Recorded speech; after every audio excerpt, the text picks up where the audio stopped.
بسم الله الرحمن الرحیم. ټولو لیدونکو کتونکو ته سلام. امید دی روغ جوړ به وي او ملګرو لکه څنګه تاسو ته معلومه دی چې کورونا چې کومه وبا دی یا کوم وایرس دی ټوله دنیا یې لپیټ کې اخیستی دی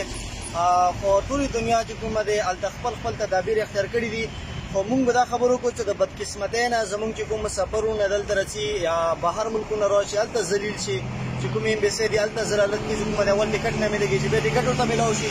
دلته پاکستان ته راشي پاکستان کې چې کومه دی او هغوی ته د 48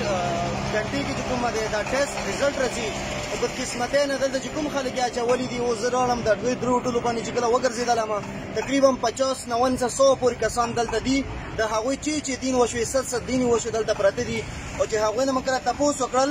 نه د هغوی نه 7,000 چې 1000 روپۍ د هوټل والاونه اخلي د هغوی خرچه تقریبا یوه شپه دي اوسي 10-12 هزار روپۍ رسي دا سراسر ظلم دی سراسر زیاتی دی په کار دی چې سرکار د په دې باندې ایکشن واخلي چې کوم سفر رسي دا د بجا مه تنګوي د هغوی ټیسټ کول 48 غنټې کې راتګ فورا چې کومه دی کور ته پرېښول چې کوم سړي کې وایرس دی هغه د چې کومه کوارنټاین کي او چې کومو کې نه دی هغوی د چې کومه دی کورو ته اجازت ورکړلی شي دا خبره سرکار سنجیده واخلي په دې باندې په ایکشن واخیستلی شي هوټلو کې چې کومه دی باقاعده اوس موږ ته دا هغه وشوله